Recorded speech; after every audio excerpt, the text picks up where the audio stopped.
बिस्मिल्लाहिर्रहमानिर्रहीम। अस्सलाम वालेकुम viewers. Medical herbal physician doctor Mohammad Fayaz आप लोगों की खिदमत में हाजिर है।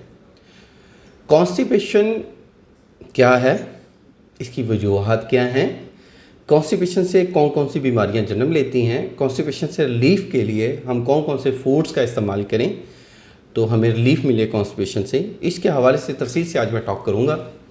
देखिए जी, कॉन्स्टिपेशन जो कब्ज़ है,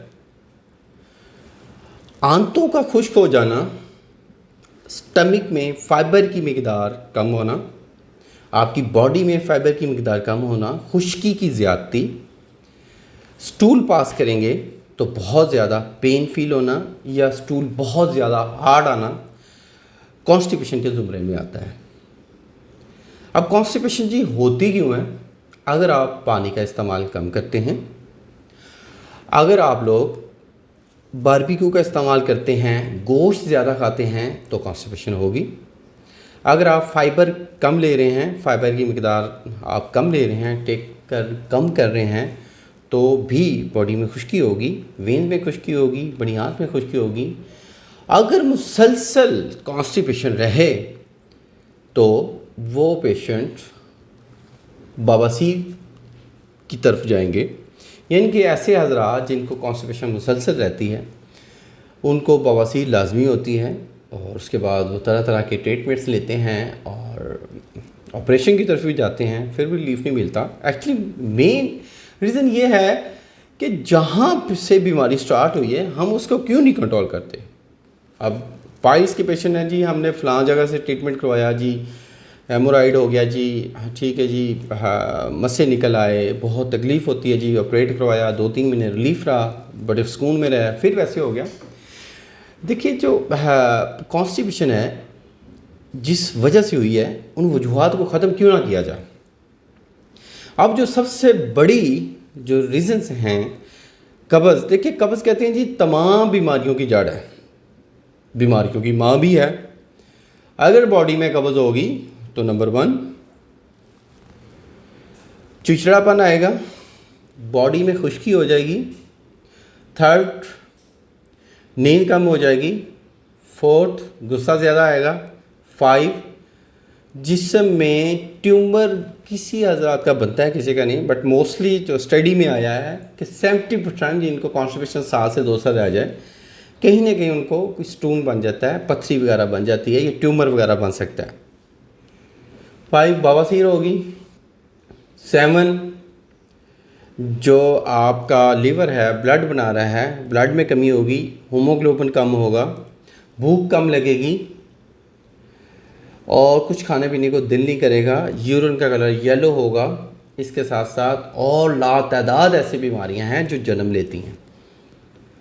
तो इसलिए जब भी बॉडी में कॉन्स्टिपेशन हो, जब भी स्टूल पास करते हुए तकलीफ़ हो, स्टूल हार्ड हो, तो फ़ौरन अपनी ग़िज़ा की तरफ तवज्जो दें, पानी का इस्तेमाल ज़्यादा कर दें, फ़ाइबर की मकदार ज़्यादा लें। फ़ाइबर जिन फलों में होता है वो मैं बता दूं कि फ़ाइबर जो सबसे ज़्यादा होता है वो बनाना में होता है। सेकंड, आप पीच ले लें, वो भी कॉन्स्टिपेशन से रिलीफ देता है।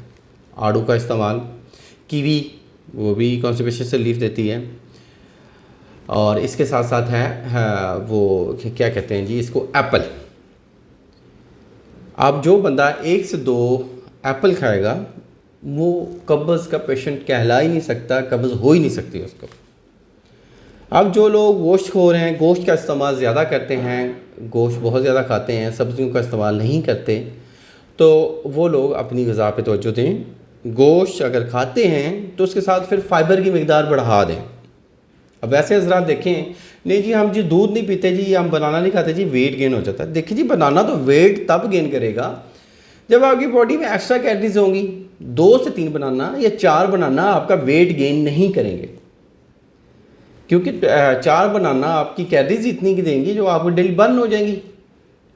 अगर आप ज़्यादा बनाना खाएंगे तो आप मोटापे की तरफ आएंगे। जैसे कि जी 2 अंडे हैं, 2 अंडे तकरीबन आपकी 200 से 300 कैलोरीज बनती हैं, तो 500 से 600 कैलोरीज हमें 5-6 घंटे में, बेशक हम ऑफिस जॉब ही क्यों नहीं करते हैं, ऑफिस वर्क ही क्यों नहीं करते, बर्न हो जाती हैं कैलोरीज।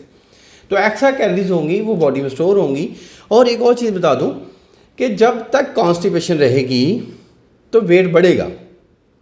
हम जो कुछ खा रहे हैं उसका कैलवस हमारे स्टूल की शक्ल में पास होना चाहिए और स्टूल सॉफ्ट होना चाहिए, मतलब स्टूल हार्ड नहीं होना चाहिए। स्टूल हार्ड होगा तो ये तशवीशनाक होगा।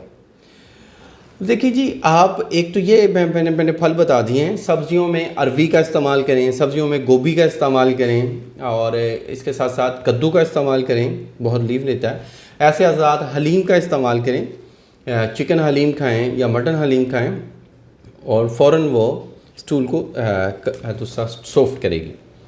अब ये है जी, अब ऐसे ज़ात जो बहुत सख्त शदीद किस्म की कब्ज़ है तो वो मार्केट से एक आपको मिलता है ऑयल, आलमंड ऑयल ले लें, आप कस्टर्ड ऑयल ले लें, इन दोनों में से कोई भी ले लें। रात को सोते वक्त 3 से 4 चम्मच, 4 टेबल स्पून दूध में डाल के लें। इंशाल्लाह सुबह मॉर्निंग में उठेंगे तो आपको रिलीफ मिलेगा और जो स्टूल है वो खुल के आएगा और पेट बिल्कुल साफ़ होगा।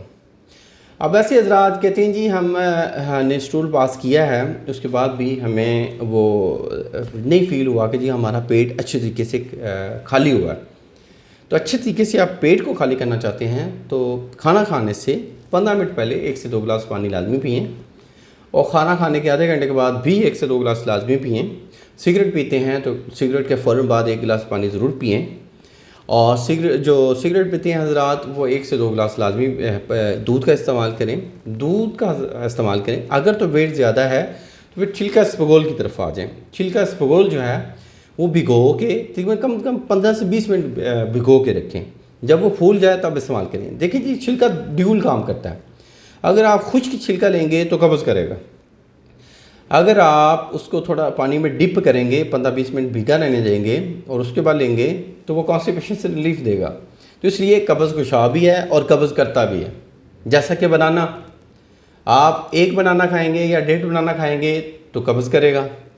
अगर आप 2 से 3 बनाना खाएंगे तो आपको कब्ज़ से रिलीफ देगा। तो इस हवाले से कुछ एहतियाती तदाबीर हैं तो इन पे अमल करें। और इसके हवाले से कोई भी क्वेश्चन है आपका, आप ज़रूर कमेंट्स में बताएं।